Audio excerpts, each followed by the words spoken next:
Every season of the challenge, you see all these huge built dudes with bulging biceps and 8-packs. But are they worth anything? Do their muscles even work? Or are they just for show? Show muscles don't work on the challenge, and another word for show muscles is popcorn muscles. But who has the biggest popcorn muscles in challenge history? Well, let's find out. So I'm gonna go ahead and take the money and run, TJ. I'll win every fight. Rookie Revolution. This is a game!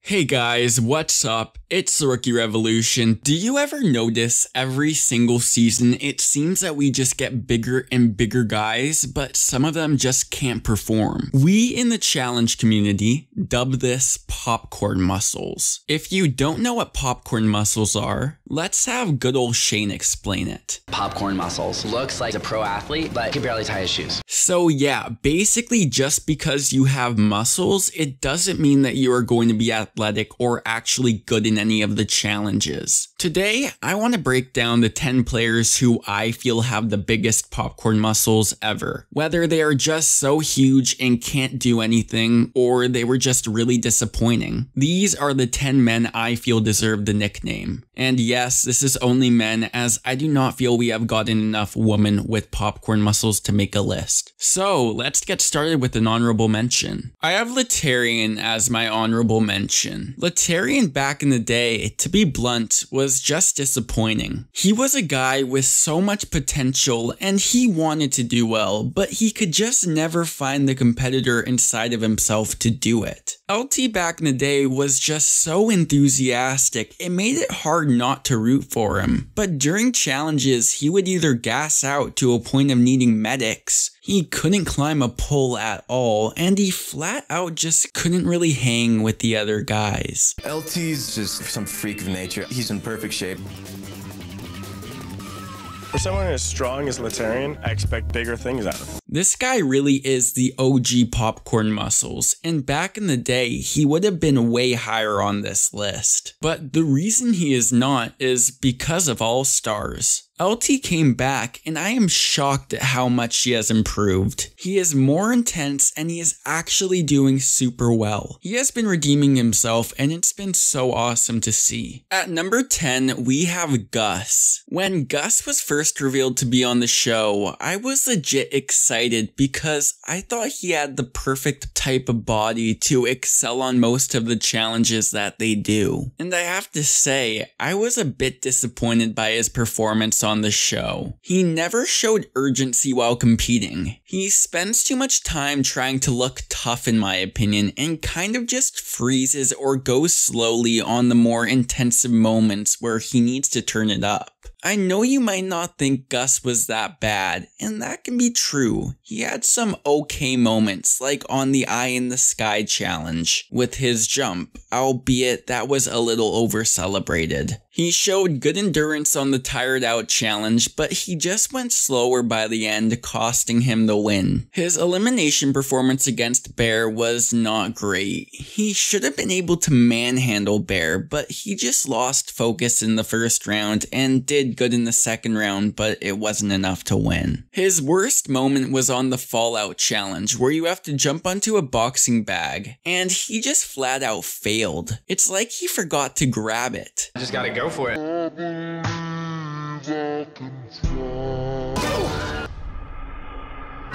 Damn it, man! Jumped too early. I also recently think he has been proven to be uncoordinated. He tried to punch his Floribama Shore castmate Jeremiah and literally fell over. I just think that's funny. It's not hard to figure out I am not a big fan of Gus. But all of that aside, I do think he deserves a spot on this list. If he comes back, hopefully he proves me wrong. At number 9, we have Ty Ruff. Ty is interesting to me because he had one really good season on Battle of the X's 1, but really fell flat on all of his others. Ty was a guy who had so much hype coming into his first show. I mean, he was a built and confident dude. He, in theory, should have been a machine, but his endurance is probably one of the worst in challenge history. On Cutthroat, he was in an elimination round against Brandon, and he won the first round, but then he collapsed and just couldn't get up. He needed to be taken away by medics. It was pretty embarrassing. I hope those abs helped you to... Wait, they didn't help you. You just lost. He just never really lived up to his potential competitively, although he was pretty funny and entertaining. If I could get every guy on this channel pissed off and they all hit me at the same time, that would be a very great strategy. He deserves a spot on this list. Also, shout out to his US Magazine quote, which always makes me laugh. At number 8, we have Brandon Swift. Swift is really a likable guy and has a lot of charm to him. With that, he has to be one of the least self-aware guys to ever play the game. Yes, he's ripped, but he automatically thought that made him a top 3 guy in the game. I'm easily top 3 strongest dudes in the house. He dramatically overestimated his abilities, and when it came time to use them, he fumbled really badly. His loss to Jordan was embarrassing.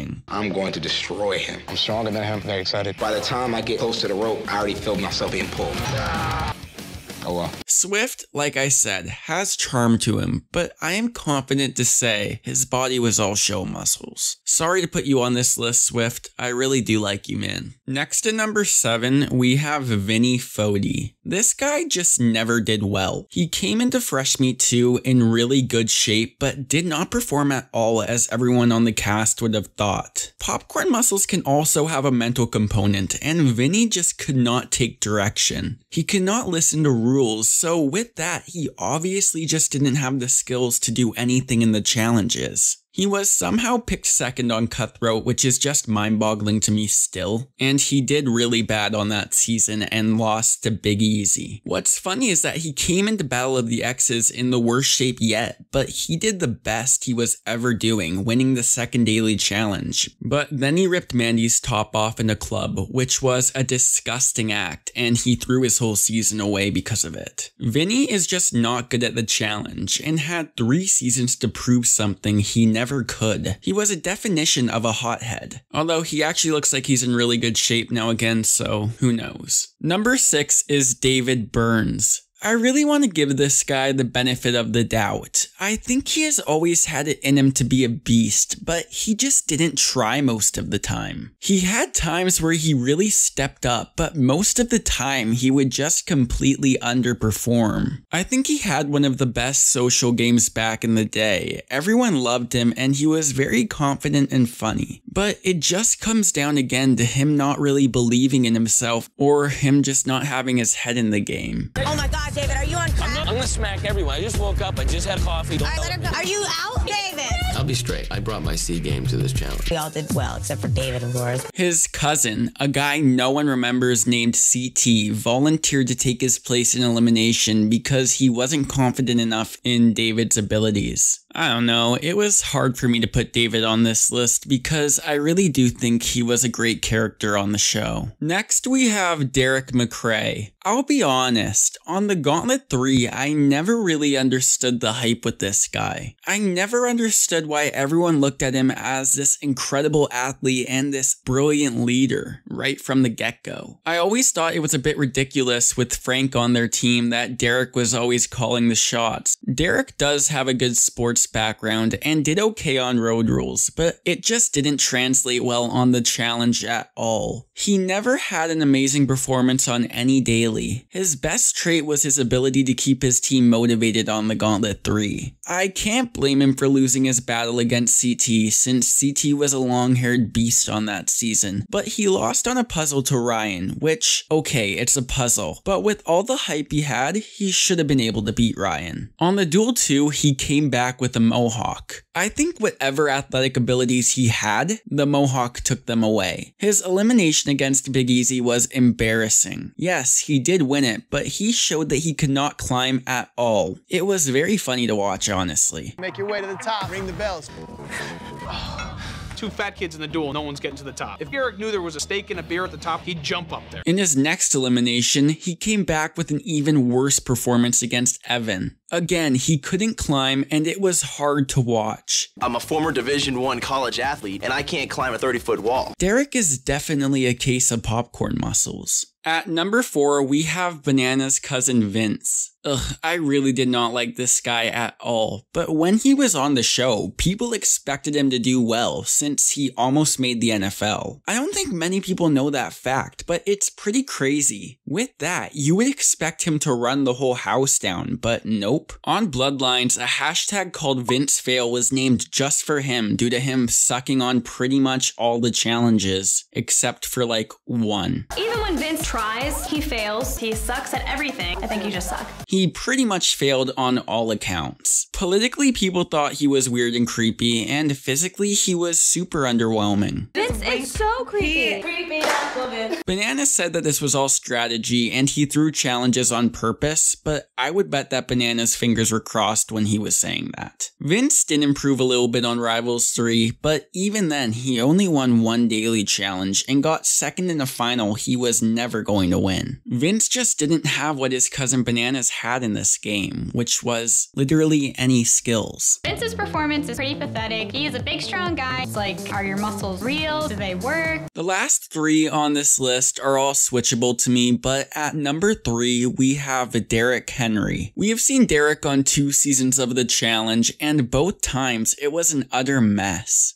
It's not so much that he can't compete, it's that he thought and still thinks he is an incredible player in the game. He really thinks he is good at the challenges. I'm a very athletic person. I can jump from this tramp, jump across here. This is gonna be a cakewalk. On Dirty 30, he went home right away, and I can't really fault him for anything on that season. But on Final Reckoning, well, he was partners with Tori, who had a big ego at that time. And in every challenge, he would just get flustered. It's also worth noting that Derrick was a former Division I college athlete. So yeah, Derrick's challenge career is one of the worst of all time. He even went home first on Are You the One Second Chances, which is just a watered down version of the challenge. He should really just stick to X on the Beach because I'm not lying, he was incredible on that show. He looks like he is a specimen and he's honestly a perfect example of what popcorn muscles is. The metaphor I could use for Derrick, going to a used car lot, seeing a car that looks amazing on the outside, and the second you pull out the parking lot, wheels fall off and the thing just breaks down. Funny enough, I really did enjoy Derrick on all the shows he has done. Derrick was about as useful as a G in lasagna. At number 2, we have Tyree Ballard. Tyree is just so unlucky. I want to say before I get a little mean that I absolutely loved Tyree. I always rooted for him on these shows, and I think it's so unfortunate that he could never catch a break. Let's go season by season. On Inferno 3, he went home first against Alton, which there is absolutely no shame in that. On Gauntlet 3, he had to leave early for a family emergency, but I think if he stayed, he could have won the season, which again is just bad luck. On the island, he lost in a face-off against Evelyn, which is one of my favorite Tyree moments. Take one off back here, Ty.